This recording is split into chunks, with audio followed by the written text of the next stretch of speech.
Barry Eugene Wilmore, Captain, Navy. And from there, headed down to Corpus Christi for flight school.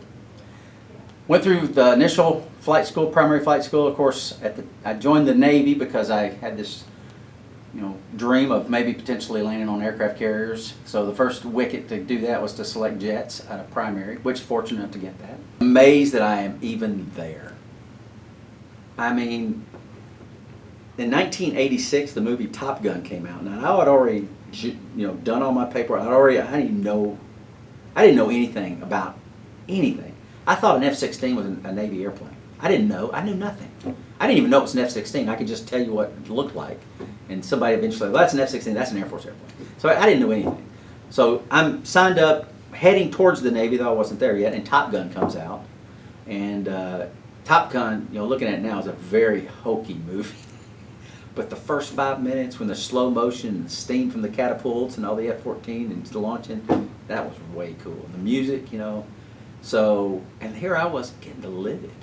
I mean, I was actually bird haircut, going down to Corpus Christi, about to get in an airplane and learn to fly it. I'm like, I can't believe this is happening. Again, loved it. Loved it all. My instructors were wonderful, took extra time to help me and teach me, and just absolutely wonderful. Loved it all. And from there I went to Meridian, Mississippi, the Fighting Frogs, and flew T-2s. Went to the ship for the first time, USS Lexington. So we go, they bring you down 4 airplanes, and the 5th one is usually a lead. So you're always solo. You don't go with anybody in the airplane with you. So you go down and you fly over the ship and you break 17-second intervals so you can get your nose to tail. So the first one can touch down, trap, get him out of the wires, reset the wires so the next one can land. So 17-second intervals. So I think I'm -3. No, I'm sorry, I take that back. The instructor was in the airplane by themselves. They were -4, and I was -3, as I recall. So we come in, I break, and I field carrier landing practice. We'd done hundreds of landings, practice landings. So I break, I turn, and I look, and I roll out, and I'm looking to try to see the carrier, and I can't see it. I don't see it anywhere out there. So finally, I look down at my tack end, because you had a tack end from the ship, and the tack end should have been pointing towards the ship, which would have been for me, like right here, but the tack end's pointing that way.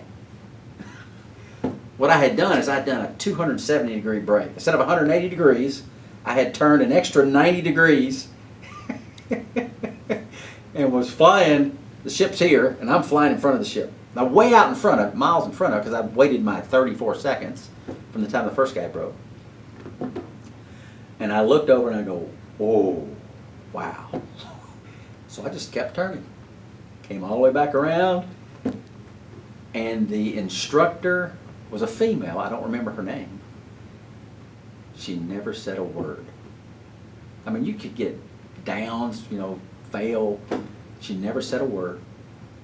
I came in, I trapped. Now the LSOs down there they know what the order is, what your what number is, and they like, as we're debriefing later, that first pass, we thought you were -3, but you came in -4.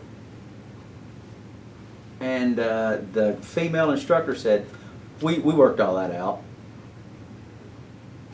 Never said a word. I passed, but giving something away like that to ship. Anyway, that's what happened the first time I went to the Lexington. I remember looking down going, wow, that's little. I'm going to land on that. But to actually do it, and the first time you do touch and go first, as I recall, and I remember the first time I did the touch and go, and started, add power. As soon as you had the deck, you add power, and rising up and seeing the ship go beside. I'm like, wow. Still puts, makes my hair stand up on the back of my neck. It's cool. I loved the fleet, Loved it.